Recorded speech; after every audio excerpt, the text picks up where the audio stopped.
G'day, Aussie bonsai bloke, how you going?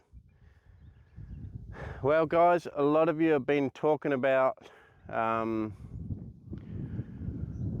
wanting to see the Reveg and how it's going. So I wasn't sure where to start, but I think I'll start with showing you maybe some of the hand watered trees and then move on to some remnant trees that are already here. And then move on to like the last year's triple line trees, which were in the video last time. I think the healing of the scars or something like that. But anyway, a little bit of an issue, not too bad, is we got the wireless Go 2, the Rode wireless Go 2 on, which is a better mic, except I have a lot of trouble with occasionally it gets too noisy and then starts breaking down. So I don't know what's going on with that. I've got all the DP or whatever turned down as much as I can, but not sure. Maybe an expert could work it out. The problem is on the phone it does this, but you know, who knows. I can overlay it on the computer later and probably get rid of a lot of that, but I'm not tech savvy enough for that. I'm just a plain old Aussie bloke with no idea. So these are some of the ones that I planted nearly 2 years ago, and I've just hand watered them. No, they would be 2 years now. I've hand watered them only for 1 year, and last year no water. Okay, so, and the other downside to me having this mic on is that we do not have the steady, super steady, but that's okay. I think we're recording. Okay, yeah, we're recording again. Yeah, so here's another one. Now these are not native to the area. These are bushy sugar, and they're not native to the area, but I got them so cheap that I just planted them, and they take up a big area, and hopefully in time I'll get a bit of firewood from them. I'm not opposed. I will not be cutting them down, that's for sure, but if a limb breaks off, I'll be keeping it for firewood. And the bushies do drop a few leaves, a few branches, leaves and leaves.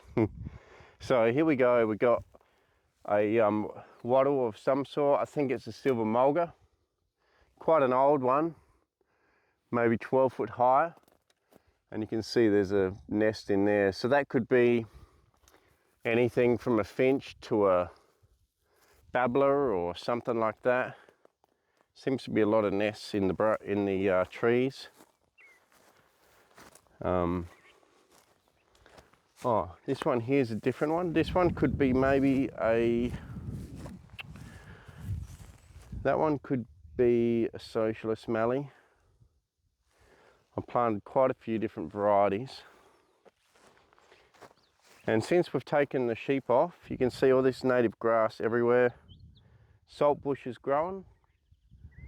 So we're getting quite a few salt bush growing. Here's another one here. Okay. I'd bring you down really low, but you're literally still on the big tripod. So I'm just walking along holding the tripod. So here's the remnant oaks that were on the property.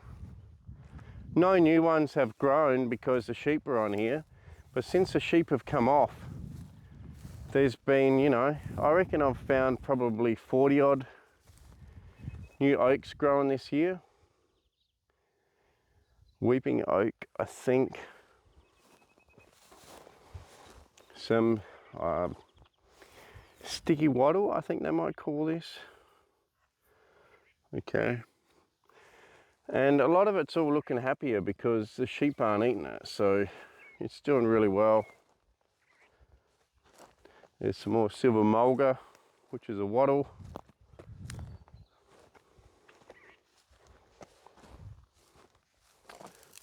A little native bush with flowers, quite a few of those getting around. You can see we're the last week of, no, the first week of spring, and already everything is dry. There's no green. Literally, we've had no winter rain, and as you can see, things are dirt here, and out there on the farmer's paddock where he's got sheep, even worse. So we've had no rain this year at all. When I say at all, 150 millimeters for 8 months, nearly 9 months. And yeah, it's been horrible for rain. So there's another one, not sure what that is. Like I say, the ones I'm showing you in the guards now, I hand watered for 1 year, only 1 year. The second year, I didn't water them, mainly through motivation and tragedy in the family. I would normally water for 2 years. First year, every second or third day, hand water. Second year, probably once a week. But these haven't been hand watered on the second year at all. So it's actually kind of a good experiment to, yeah, the fact that I didn't. And you can see sheep are off, and we've got new silver mulga bushes coming up everywhere. They're everywhere. I can hear one of those babblers in the tree up here. Now we do have some box thorns, for sure. I think what I'll do with these box thorns is maybe keep the big old ones that we got, because a lot of birds love to live in the box thorn. And it's a good food source for them. As far as them multiplying, well, you know, I just got to be careful not to let them get too out of control. They like to grow under trees because the birds poop out the seeds. But I don't know, the African box thorn is good habitat. If you do get rid of them, maybe get something like a grevillea or a wattle to plant in their place. Here's another sugar gum, bushy sugar. Hope I'm not shaking around too much. I've already had to swap hands several times.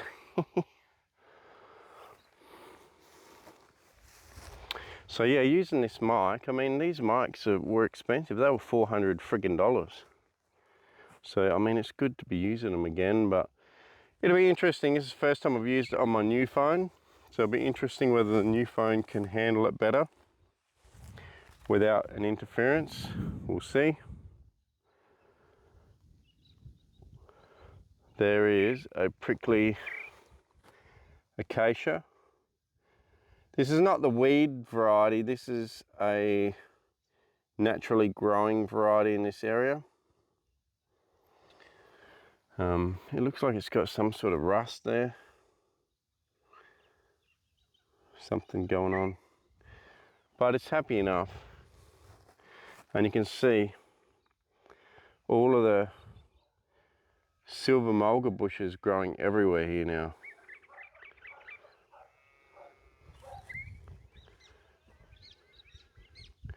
A lot of birds chirping. There's the brown falcon, the remnant brown falcon.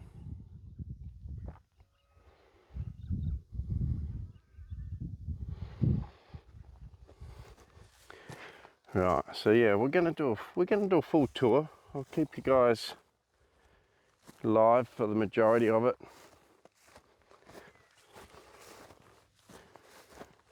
Another silver mulga bush here, a wattle. They must be a really good pioneering plant because they grow in almost no water and seem to do really well. See, we got another bushy sugar, bush sugar, bush sugar, bush sugar, another bushy sugar. They seem to do really well and regrow really easily. But with sheep in the paddock, they struggle because the sheep love to eat them when they got nice young shoots on. So here we got just your old socialist lying around. Probably been through a fire or two, I would say. You know, could be over 100 years old. There's big hollows in the old trunks, and now it's reshot from the middle and discarded its old trunk, which is what they do. And you see on the ground there. And I will collect some firewood from some areas, but I'll only collect firewood from areas where I can't see a big hollow or evidence of birds nesting. So here we go, we got a big hollow, bit of bird poo, so I'll leave that. And you know, maybe an owl or something will nest in there, and I'm not going to cut that down. I could cut that down to the ground, but I'm not going to, because it's habitat. This here is a native apricot, I think that's what they call it. I'm not great with names, by the way, of all this native stuff. And even down here we got native saltbush growing.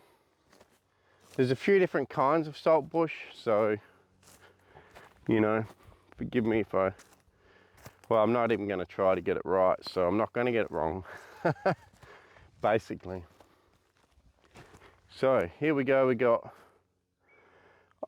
some sort of a lily. I don't know, rain lily or something like that. I don't know if they're native, I'm not sure. They could be, could well be. Saltbush, got nice new growing tips on it, nothing's been eating it off. Here we go, we got a little baby wattle growing, which, you know, while the sheep were here, wouldn't have happened.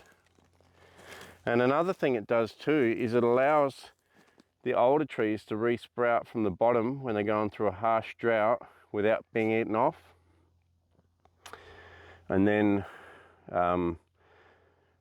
that can end up being the actual tree later on, another 20 years, that could actually end up being the tree, and it might dump some of these branches.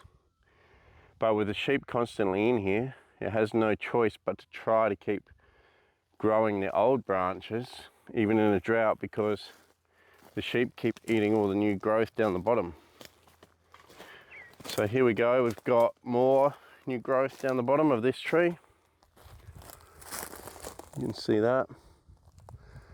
Bear in mind, this has been a really dry time, so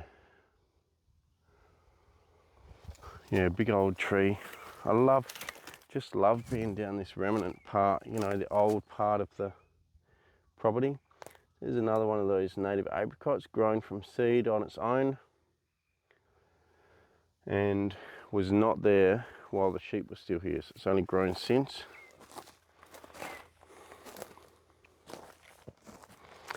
I might speed up the walking just a little bit. Okay, you can see another silver mulga bush growing there. They tend to come up everywhere.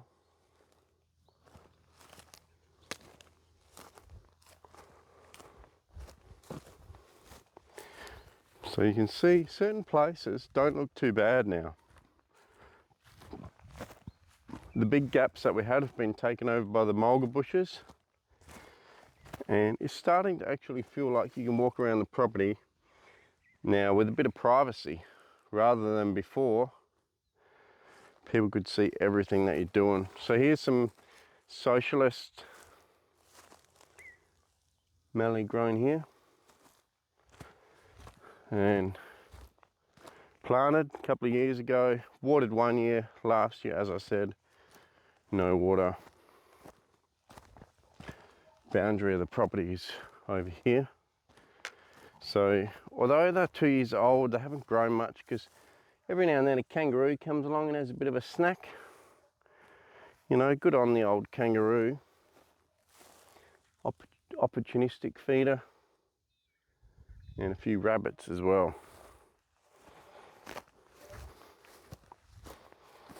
And you can see, even though I've got bugger all grass cover because we've had no rain, you can see a distinct difference Even though there's some old trees here, you can see a distinct difference in the grass cover from here to the neighbour's paddock, which is already completely bare and bare dirt over there. And we are at the start of spring when it should be full of grass. He's about the worst farmer I've ever seen in my life.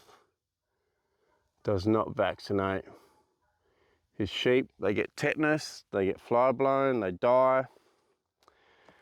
And then he comes over to my place and asks whether, you know, our dogs have been chasing his sheep around because they're all dying. And I feel like telling him it's because, mate, you don't look after, mate, because you don't look after your bloody sheep. But, you know, some of those old stubborn buggers would never accept that they're the problem. You know, there's a lot of these old farmers around that, like you can see, they just rape the ground until there's nothing left. It's just bare dirt. The poor sheep got a couple of millimeters of grass to eat on top, and that's about it. And they don't get rid of their sheep, they just keep stocking it up. No idea. In the past, I could excuse them because they didn't know better. And I'm not blaming farmers. Farmers are needed. We need farmers to give us food, but you know, they've been around long enough now, they should have better practices, and they don't. So I'm starting to not really care about hurting their feelings. Here you can see a bit of a hollow. This is why you leave the hollows in the trunks. Zoom up in there, you can see all sort of sticks and stuff. A bird is trying to make a nest in there, or has in the past, but quite possibly could have right now. So we'll get away from that and let it rest. So yeah, sorry for the good farmers out there that are doing the right thing and trying to look after the land, but still a lot of bad ones getting around.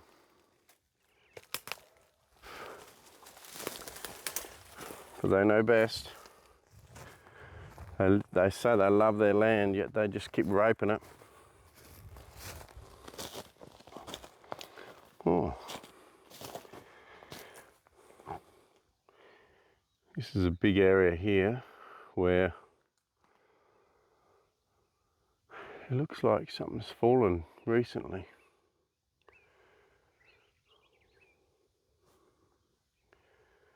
Not sure. Here's a massive box thorn down the bottom here.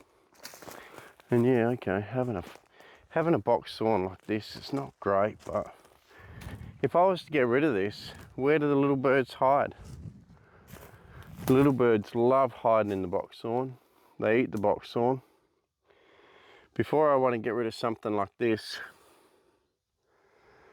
I would really like to get some new plants growing around the area. Look at this trunk. So this is one tree. It's pretty cool. It's one tree. The base goes around that whole area. The middle is gone, rotted away. And she goes a long, long way up. And quite big for just a mallee tree.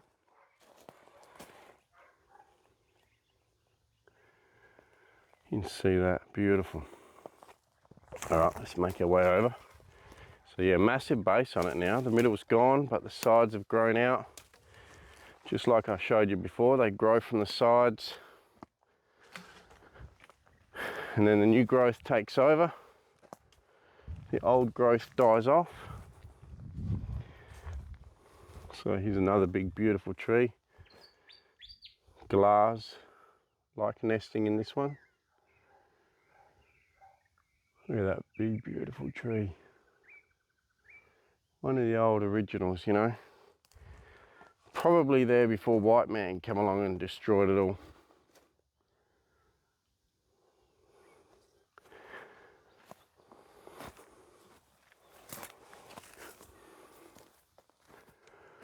Right, what do we got here? So here we got a native apricot growing in the middle. Bird would have pooped out the seed and up she goes, you know.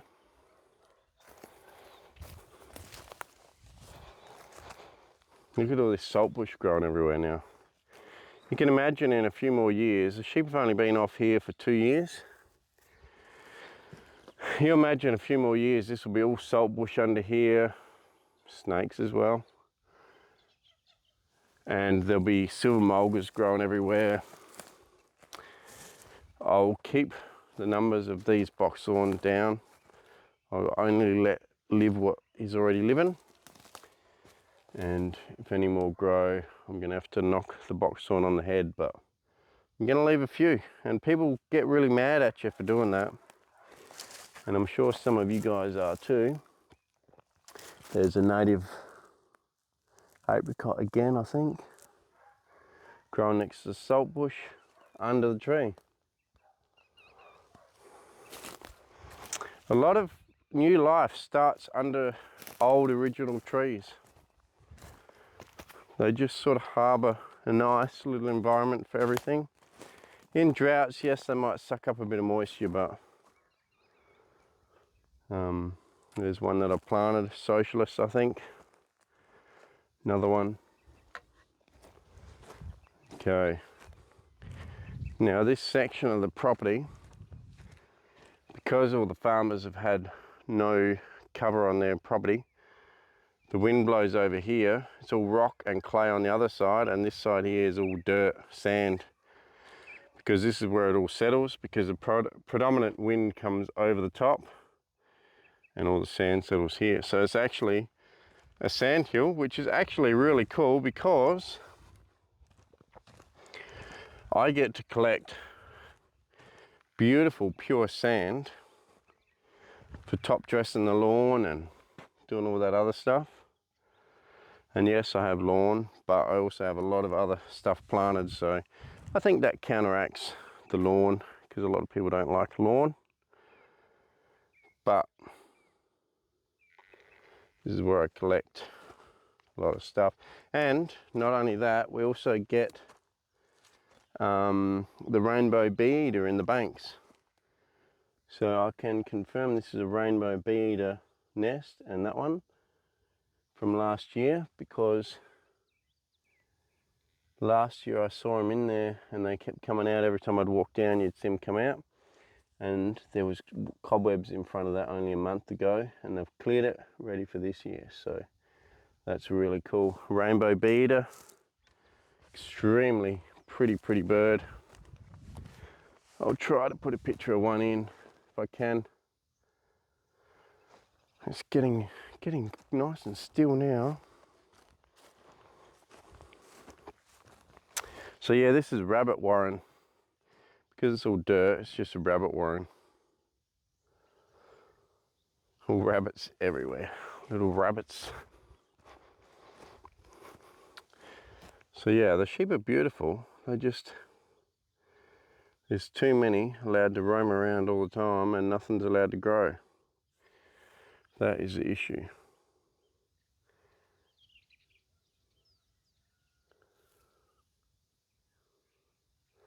Farmer's not worried about their welfare, he's worried about his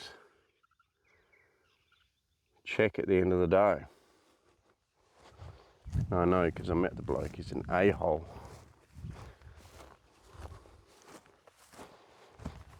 Every time he meets me, he's got something negative to say and some sort of accusation against me.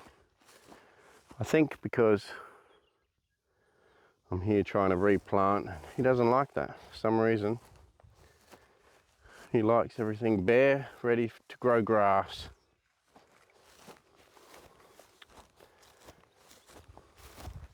So here's some more plantings that we've done.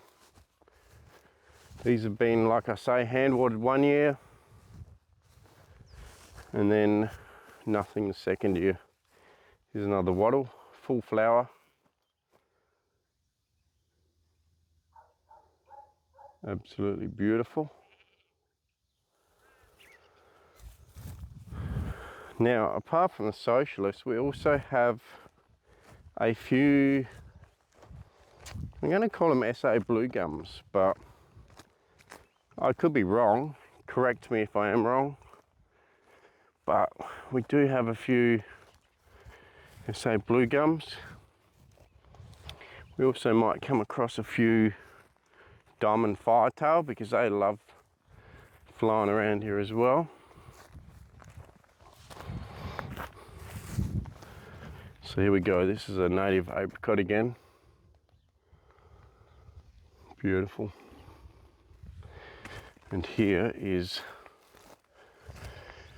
there's a few of these on the property, but not many. Probably 10, because I think they like more rainfall. So I think because of that, you don't see so many. But absolutely beautiful. Like, if I put my hand on that, well, hang on, in a minute. Oh, the mic on, I can stand back, can't I? Anyway, show you up into that tree. Absolutely beautiful. Some sort of a nest up there, probably a crow.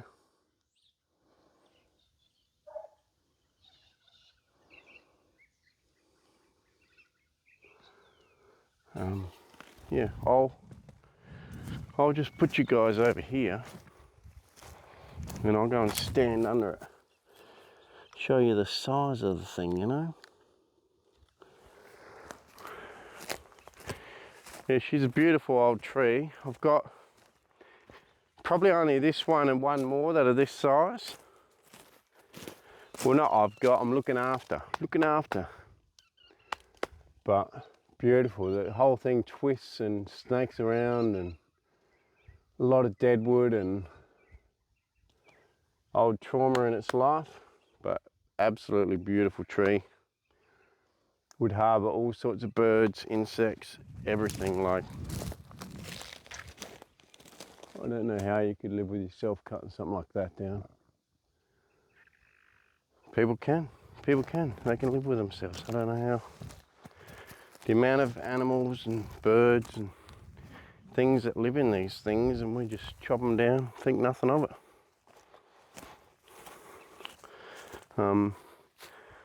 If you haven't realised by now, I get quite passionate about it. It actually pisses me off, to be honest, that this day and age we haven't woken up to all these things just living around us. And we don't care. We're worried about ourselves and we're worried about money. And if I offend someone, well, you know what? I don't really care, because the truth is, we just take the whole world for granted and do what we like. And I'm part of the problem. I'm a consumer. I consume. I eat. And I'm part of the problem. How do I fix that? I don't know. The only way I know how is to grow more stuff, grow more trees, and try and keep this bit of land nice.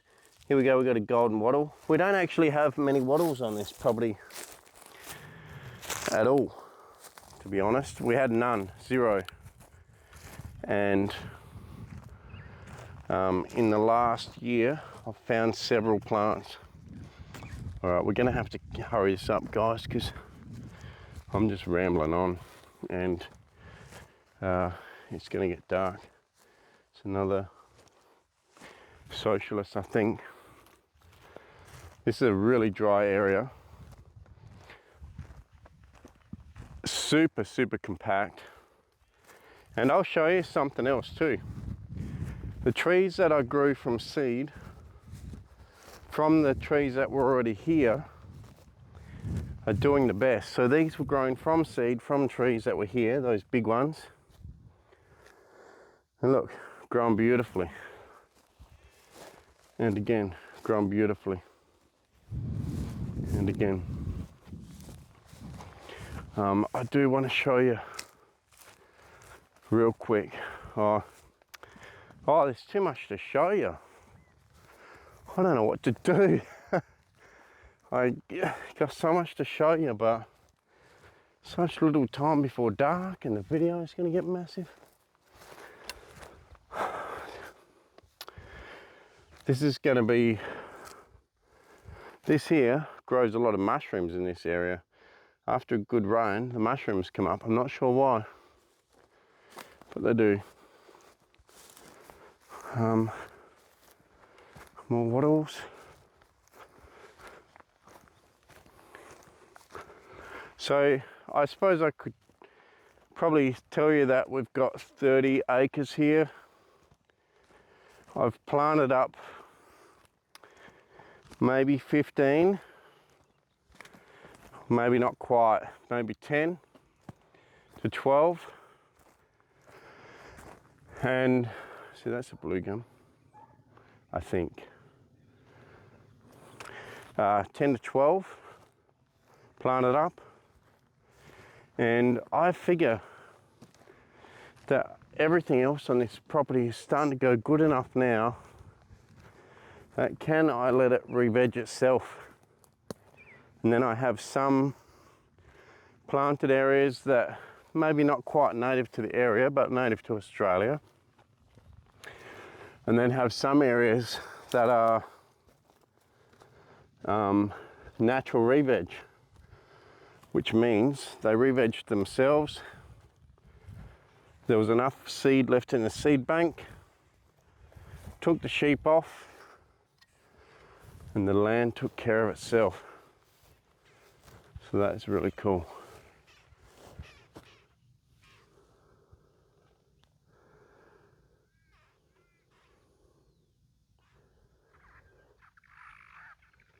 Mob of babblers.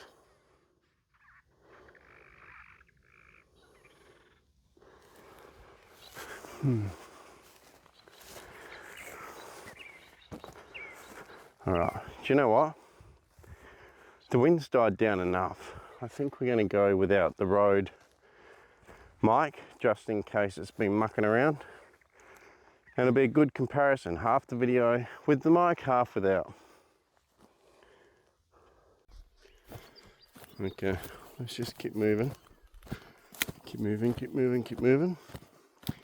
One thing I forgot to show you guys, which is my pride and joy of this whole property, is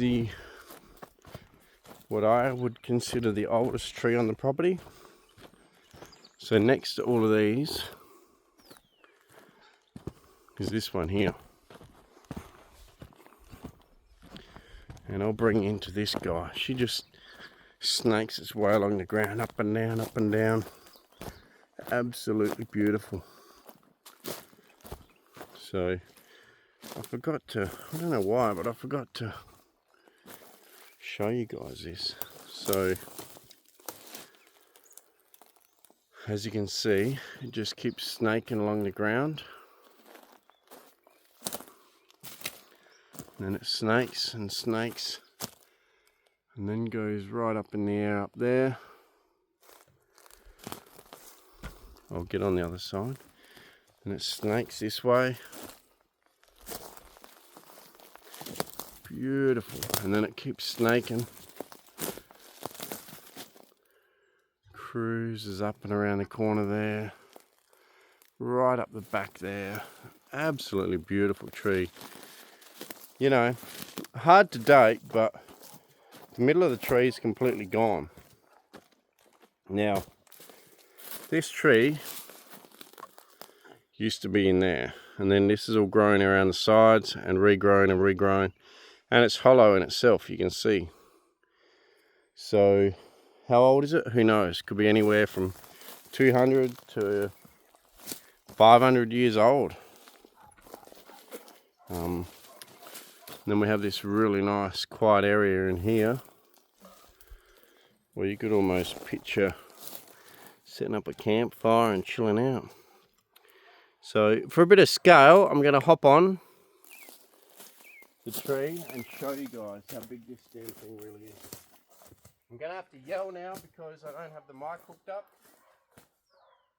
To be truthful, the mic kind of was a bit flat when I started, so it's almost flat. which is half the reason I've gone without it. Plus the wind has died out. So look at that, guys. Bloody beauty. Bloody beauty. Look at it. Absolutely massive tree. Coming and sitting down here with all the bird life around is, you know, one of my favourite things. Just love it.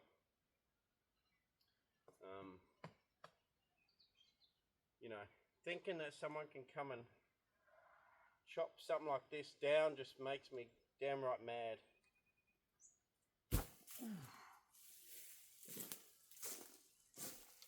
Oh, here we go. Right, I've got you one more thing to show you. And then let's head on to near the house. So here we are without the mic, which means if I go away from the camera now I have to shout. Obviously the mic's going to be better when it's working good because it'll give you a more consistent tone the whole time, not an up and down volume. And see all the silver mulgas just growing madly. All the grasses, all sorts of native grasses, plus some exotic ones. Some flowers in the grasses. What type of flower? Who knows?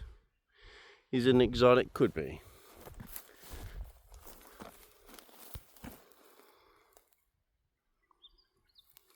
Beautiful. Okay, let's run before it gets dark.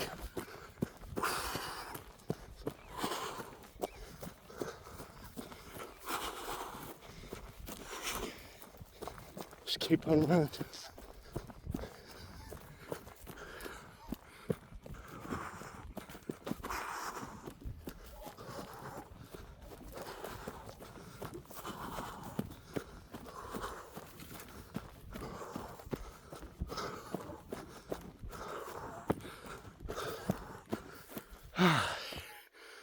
Yeah.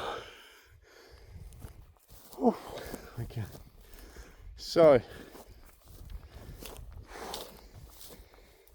we made it to. Oh man, I need a rest.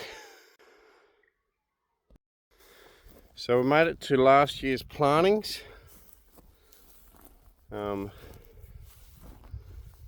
As you can see, it's all on dripper line.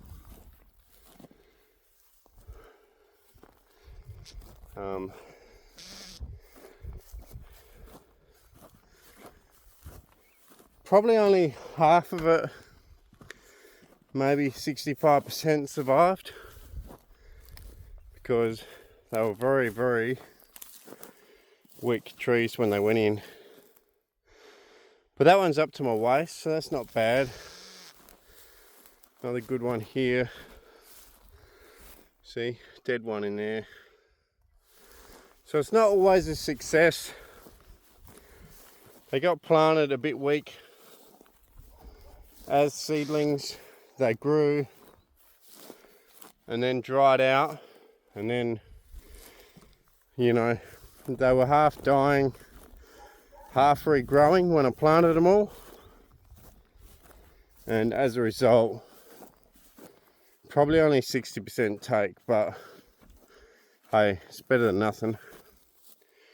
Here's another one that's grown since the sheep got kicked out. This is a native oak. I've found at least 20 or 30 of them. There's another one up there on the hill just there. So there, right in the middle of the camera, that little guy. Alright, I'll try to stop breathing heavy because nothing worse in a video than someone sounding like they're dying. We also have this other native here,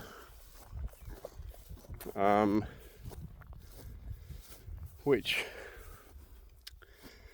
I can't remember what you call it. It's quite prickly, and it gets these like little purse seed capsules on it. And what I do is I just throw them around. I just walk around grabbing the seeds, throwing them, and doing what I can to disperse the seed bank. I do the same with the kangaroo grass. We have a lot of kangaroo grass. So you can see certain areas have done well. That one, a couple in there, one in there. You got to remember these ones are only just over a year.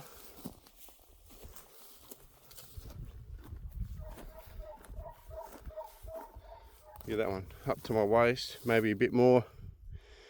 Could be close to 3.5 foot.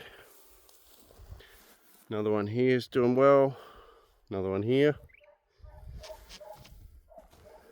You can see here, silver mulga's growing. That wasn't even here when we moved in. New one. There's enough. We've planted enough. I'm pretty sure now that natural reveg will take over. And I've planted up some of the super bare areas like this with no sign of life, and left some of the more congested areas with life. So, fire pile, by the way. Everyone's got to have a fire pile, come on. I know the purists out there, they'll be telling me that it's pollution, and it is, but hopefully I'm offsetting it enough. Okay, we all have our little crux in life, don't we? And mine is I like to have a fire.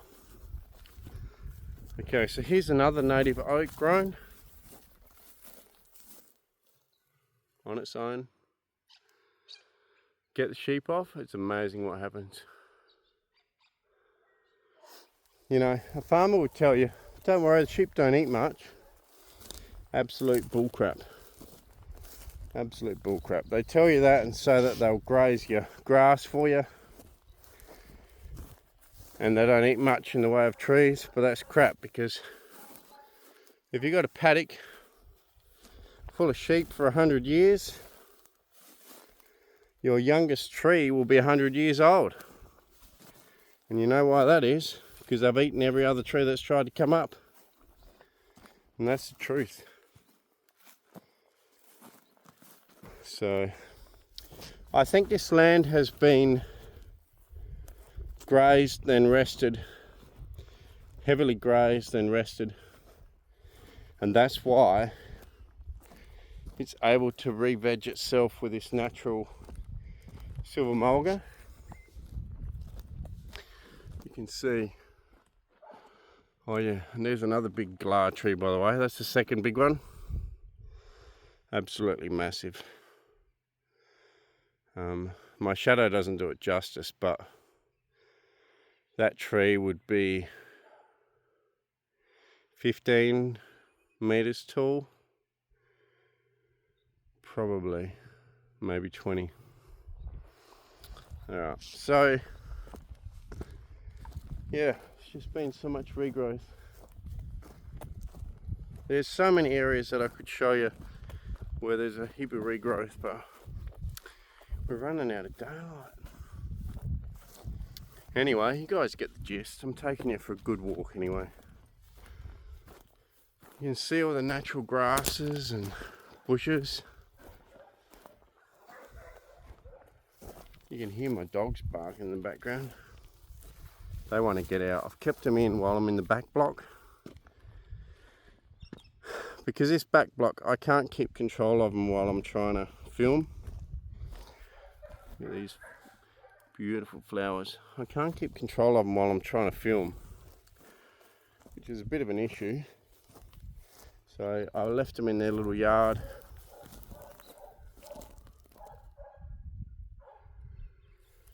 Some sort of a pea, climbing pea maybe.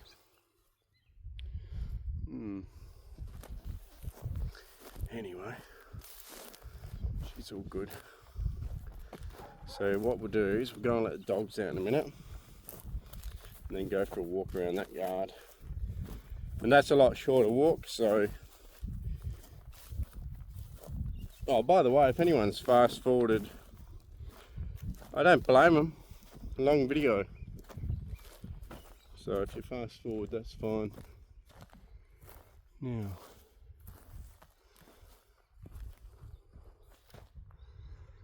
there's a lot of magpie nests. See that? Magpie nest. Magpies have been nesting everywhere. There's at least 3 in the trees around the house.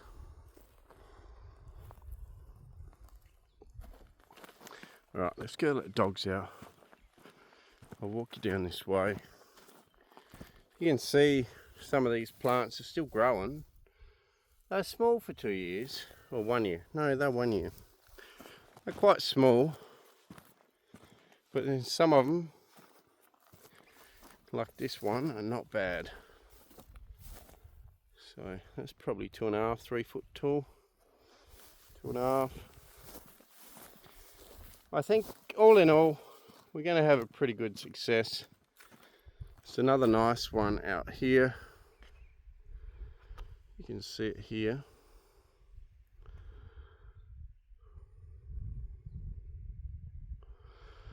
Yeah, beautiful. Oh, there's Leo. Leo's allowed out, but he was inside when I come out here. You want to come out, bud? You can come out. Come out for a walk. Come around. Let's go around, open the gate for you. And then we've got to do a quick walk. So, plants have been planted around here everywhere. Some are growing. 60-70% are growing. That's good enough. We'll let the puppy dog out, Leo. And then we'll let the other dogs out in a minute. Watch you, Snozzer. Coming. Good boy, bud. Okay, you stay close. Stay close. This old guy, you know, not that old. 4 years old. We can trust him. He's a good boy. When the other dogs get together, they're out of control. So I only like to bring him out, walking around. He's a good boy.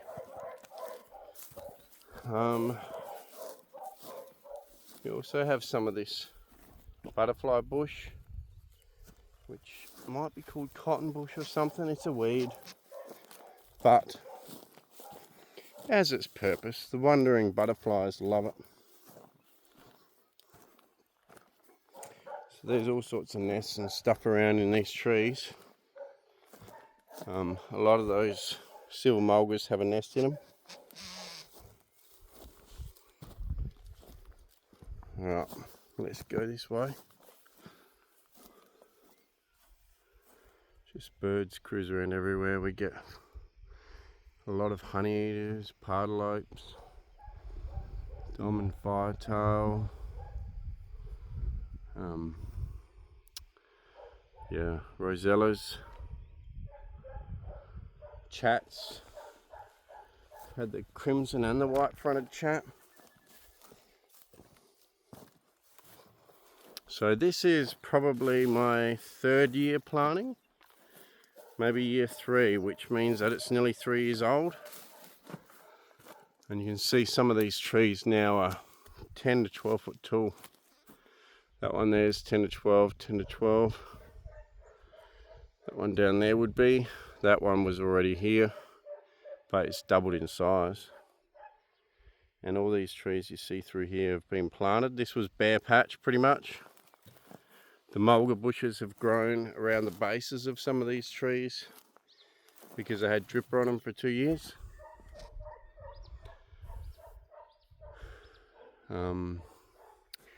Like I say, not all native to the area, peppermint gum, but hey, at least they're you know, something for the birds and for the ground, help out the ground as well.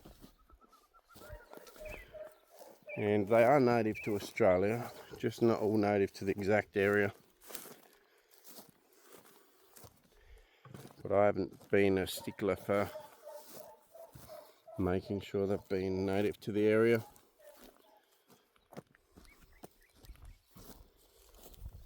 So we'll just walk around this area. So this is 3-year-old planting, potentially close to 4, but I think only 3, nearly 4. And this is what happens. So we've got a good one here. We've had a good drought. This hasn't been watered for a long time. And look, sad day for that one. It's died and unlikely to reshoot, but you never know. A big rain might push it along, but there's nothing on the horizon. And that's what you have to get used to too. If you plant, don't expect that the world's going to realise what you're doing. Don't expect that it's going to think, oh, he's planting up his property, so I'm going to rain for you over there. The world don't care what you're doing. The environment and the weather don't care what you're doing. You're on your own. You just plant them, hope for the best. You get pests, disease, droughts, and sometimes failures. But you also get good successes like this one. So you just got to keep working your magic, doing what you can, growing what you can,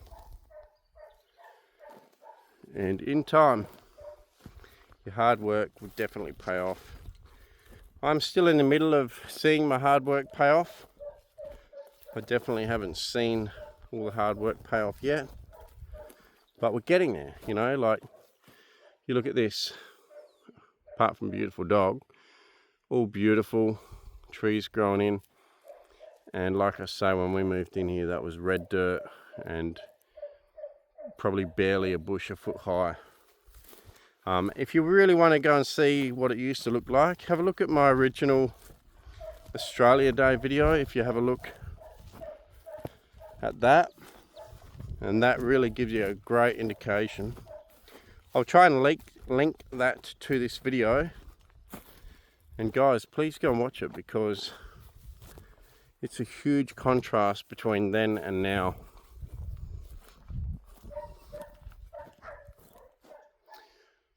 So there you go, another one.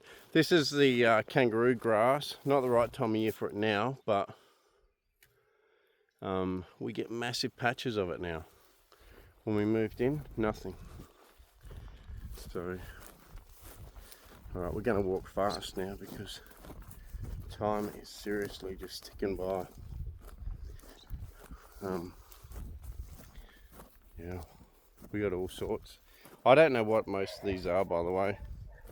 If you want to know what they are, that's a honey myrtle. But if you want to know what they are, I don't know. This one here is called a fink mallee. I know that. Comes from the fink, and that one's grown really well. They didn't love it here. Probably planted 20 and only 4 survived, 5. Some sort of an acacia. Trees planted out the front. Weeping myrtle was just in front of the gate, so when you come into the entrance, you get some nice weeping myrtles, so that'll be pretty cool. Let's go through here. Leo, come. Come on, bud. Come on. Come on. Let's go see the boys. Now that we're back into a more secure area, I can trust to let out the other boys who are a little bit more feral than our original Leo. Just planted some black boys as well in the garden bed. Some acacias which grow so fast. Silky tea tree maybe. Absolutely beautiful. So the garden bed is, you know, hebes and leucadendrums and butterfly bush and just a mix of everything. Also wattles, melaleucas,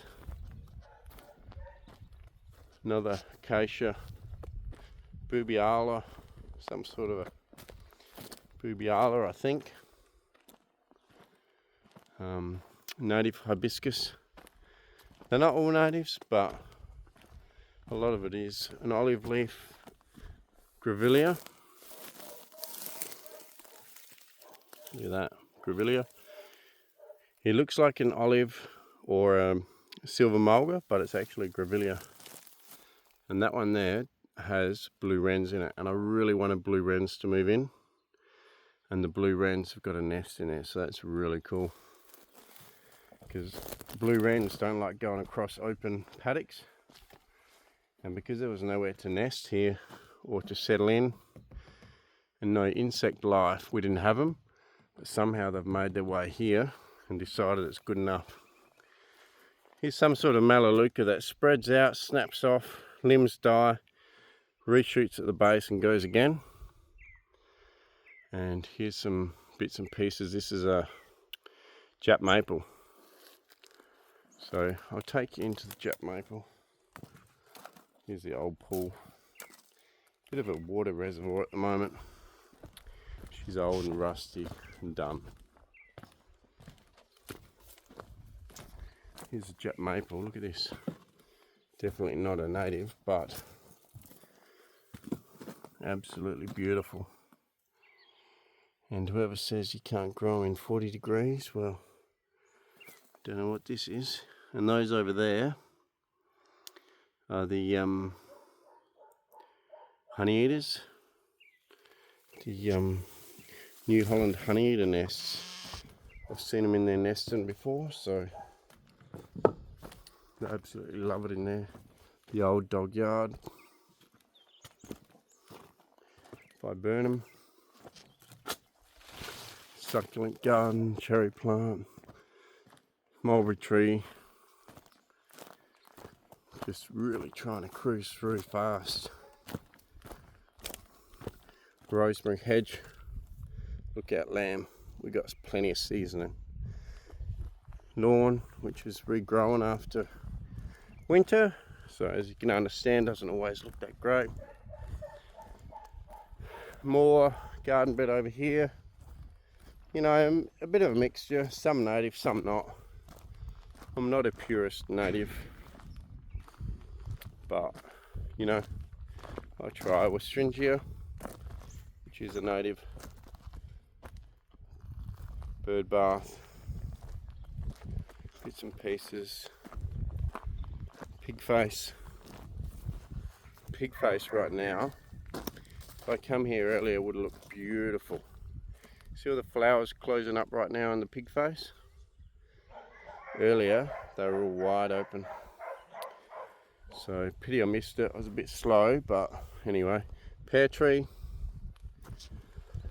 Anyway, let's get back to looking at the property.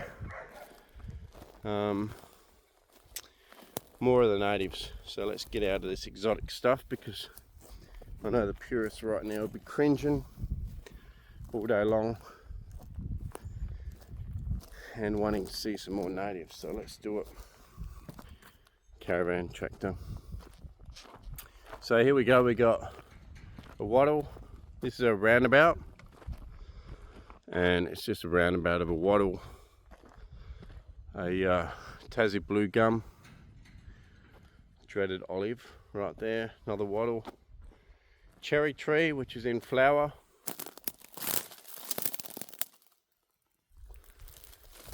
Okay, that's a lawn area out the back. I use the lawn as a fire break, so don't treat me too hard when, you know, I say I got a lawn area. It's more of a fire break than anything, rather than have bushes and trees up to the house. That's Seth's little shanty where he collected water for his red gum, which is actually coming over the top of his shed now. So that was a pretty cool little thing he made. And haven't bring myself to pull it down, so I'll leave it up. Here's the boys. Hello, boys. Here they come. Whoa! Whoa, Nilla! Good boys. Sorry, I'm not going to take you for a run. Normally when I let them out, they go for a run straight away, but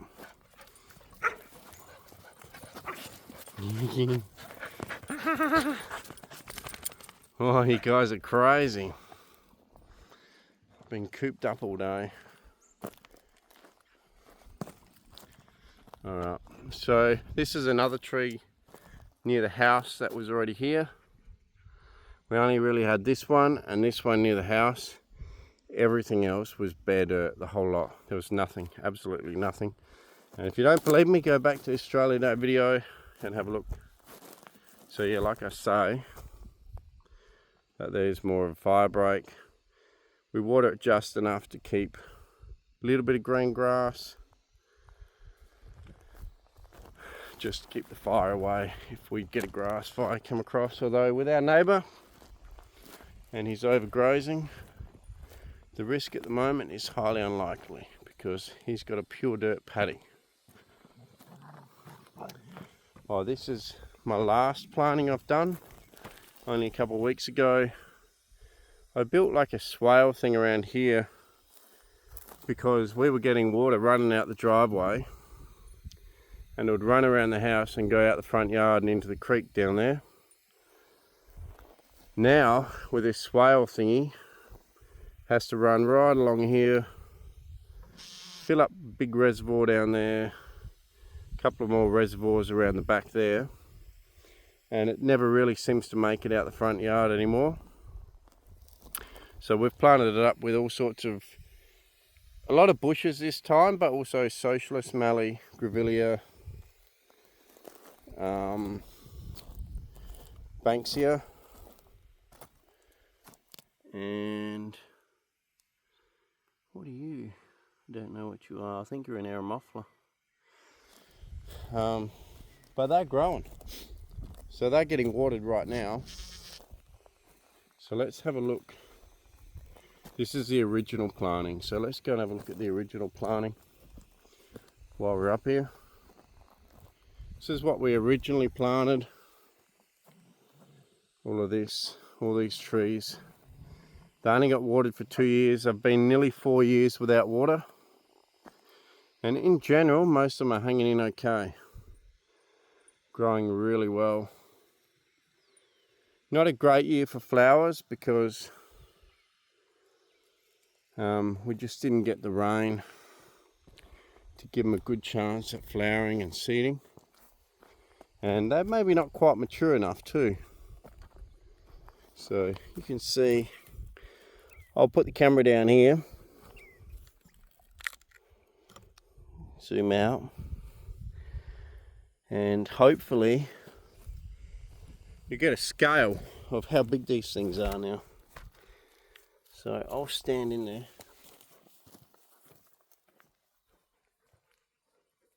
Look at that. Beauty. Getting quite big. They got these bommy knockers growing on this one, but quite a few are flowering, quite a few are this big. Overall, pretty happy with how they're going. I mean, we've had some pretty hard years as well, so yeah, she got flowers, some sort of bommy knocker thingy. Dogs are loving it. They love running around the base of the trees and creating havoc. So this is the track. There's the trees.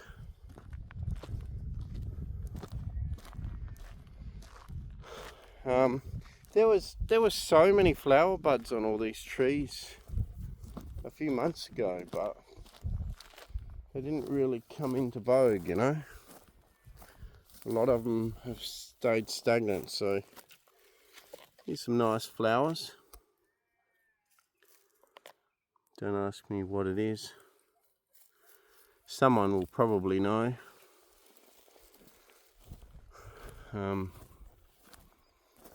I don't think I've seen, apart from the Jap maple near the house, I don't think I've seen a bird's nest in any of the new trees that we've planted. So here's another water hole that I dug out with the tractor to keep water, but it's been so dry. This is just after winter. Normally it's 1.5 foot, 2 foot deep and can go all the way around the corner underwater. And yet here we are, just finished winter, bone dry. What do you reckon, bud? Bone dry? I reckon. You gonna eat that? Surely not. What do you find good in clay, you weirdo? Maybe you're missing something in your diet. Yeah, so, alright, let's keep going. Not sure how long this video is going to go, but I suppose it doesn't matter. Watch what you want, fast forward what you want. There's another dig out. So when that up there overflows, comes down this track, runs into there and then fills this up. But it hasn't happened for a couple of years now. And that's the area that fills up over there as well, from up top of the hill, comes down into there, and then this hill fills that up, then comes down into here. And if it keeps going, we can even keep coming down this track and fill up another area. But here's one of my pardalote boxes. So far no go. Obviously I didn't make them good enough for the little birdies, because no one's moved in there yet. Although there is a bit of grass sticking out the front, who knows?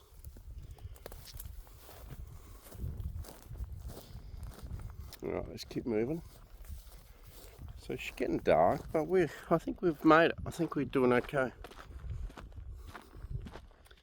Oh, in case I didn't really show you, but I opened up the gate on the other side. That's the new dog yard. And they've got about 300 square meters to run around now. I've tried planting trees inside, but they dug them up. So I've just bought some trees to plant around the outside so they get some good shade.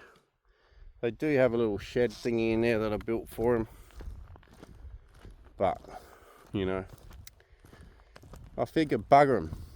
They ate about 3 trees down, dug them out, ate them up, that I planted for them.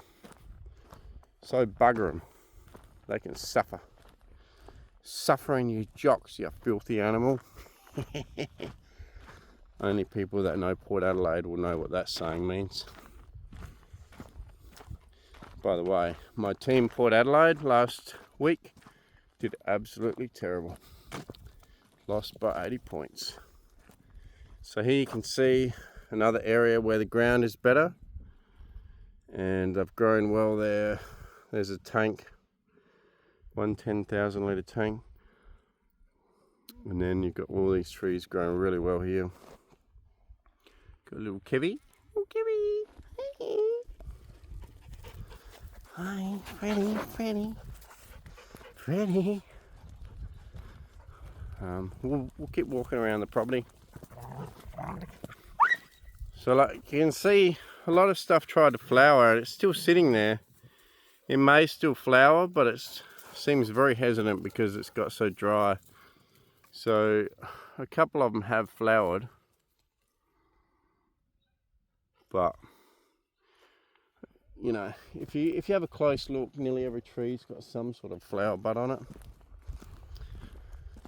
Alright, let's walk around quickly, last bit. We'll walk around super fast.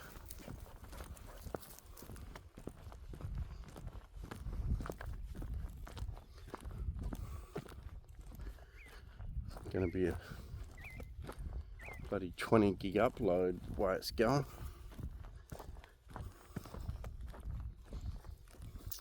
So yeah, I'll also give you a look my side of the fence compared to the neighbours. So hard to tell, but a lot more grass over here, a lot drier over there. My side, his side. And the dogs. And also if I look back that way, you can tell.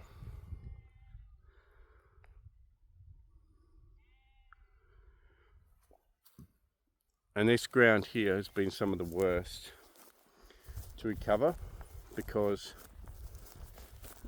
they had horses, I think, running for some sort of a, what do they call the horses with that cart behind them, cart races or something. And they used to have horses on this front paddock near the house, which is why the house got so bare permanently. And, you know, I guess they sold off before we bought the place, and, you know, things are changing now, but... So there you go, there's a bit of a contrast again. My side on the right, crappy farmer on the left. You know, I've been digging farmers a bit here, but you know, there's a lot of farmers trying to do the right thing now. They're starting to put strips of trees in, rotate their sheep around more, really look after the place. So sorry about roasting farmers so much. And like I say, I'm a consumer. I need farmers. I just would love it if they all adapted to the modern farming techniques, which are, you know, becoming more and more mainstream slowly, very slowly.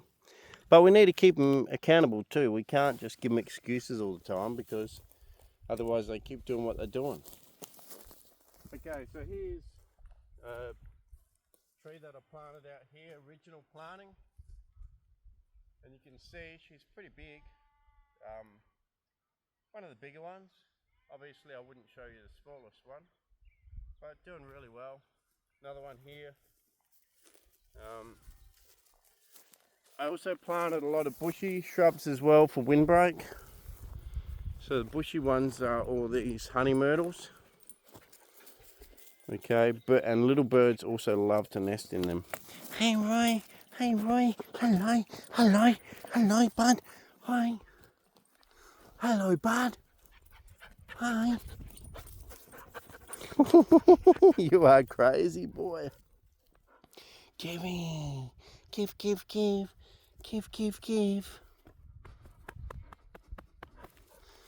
Good boy. Good boy. So yeah, the birds love nesting in these, plus good windbreak.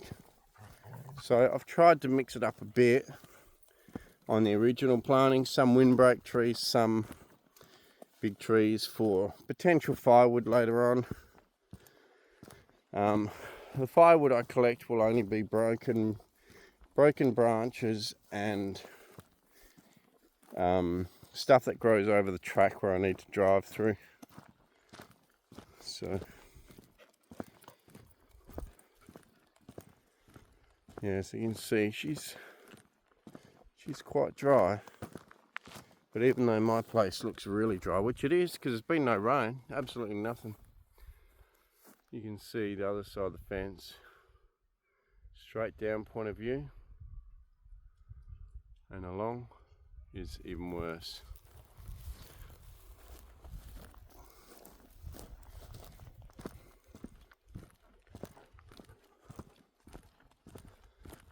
Okay, well guys, I think we're running to an end. I reckon we are. I'll just show you this Strickland gum. So quite a few Strickland gums got planted. I think that's an arid red gum, river red gum, Iridia or something or other. This one's a Strickland, and this is one of the biggest Strickland I've got. It's probably close to 10 foot tall now. And look at the amount of flowers that it's trying to push out. So, you know, this bad year for the rain, maybe it won't push them out, but maybe it will. We'll see. This is a peppermint gum, which has grown to be quite big. I'll go and stand next to it, and we'll see what we got.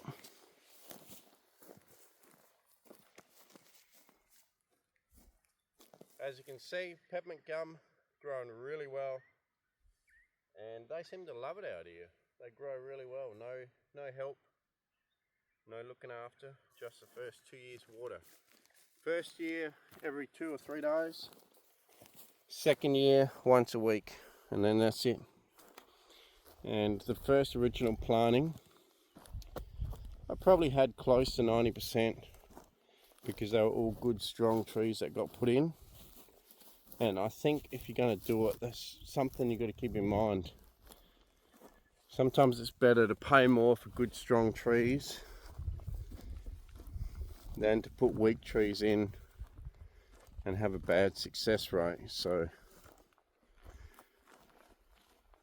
yeah, anyway, done pretty well.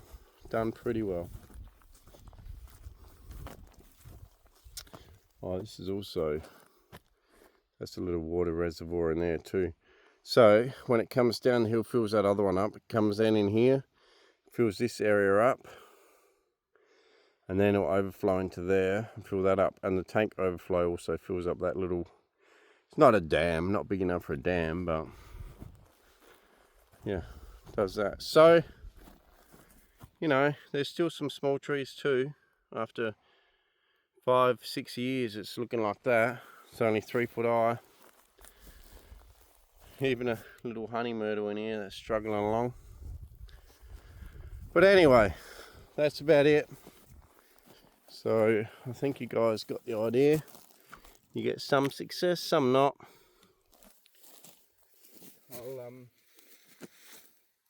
I'll just keep plodding along, doing what I'm doing. And you know, most of the planting now is done, and I'm happy with it.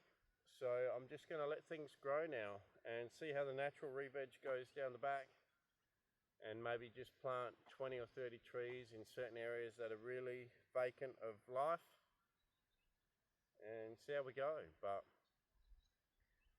super rewarding watching them grow, watching the birds come in. We have so many birds now. You just gotta do it. And you know, I know it's a long-term, a really long-term thing. Like, you know, if you're 60 years old, you're probably not going to see the full benefit of what you've done. But still do it anyway. You know, this is 6 years, and already you can see the difference. So just get out there, do it, do some re-veg. Oh wow, I think I found my first ever nest in a tree that is not an exotic. This is the first one ever out in the paddock. I don't want to annoy this bird if there is one in there, but that is definitely a nest. Someone's building something. Wow, I think it's the very start of a nest. Nothing in there yet. I'll leave it alone, but wow, okay. Alright, so there you go guys. You saw it, same as me. First nest in the tree. Okay, so anyway, that's it. You know, it's been a long video. We started off with a different mic and ended up with just a camera to finish. Showed you around the whole property pretty much. I know they're not all natives, but I'm doing what I can. And at the end of the day, even non-natives can be a good nesting site, like the boxthorns for trees, boxthorns for birds. So, you know, if you're going to rip out a good habitat for birds because it's an exotic, make sure you replant it with something else, and potentially replant it with something else, and let that grow before you rip out what's there, because any shelter for a bird or for nature is better than no shelter. So anyway, there you go. That's a tour of the property. I hope you enjoyed it. It's been a long one, and finally, we got a really calm night, so you won't get any wind noise. Cheers guys, thanks for watching Aussie Bonsai Bloke. Please like, share, subscribe. Tell your mates about the channel. Most of all, you know, look after this place. And then, you know, things like these dogs and birds, and hopefully some kangaroos can enjoy the place, you know. Cheers.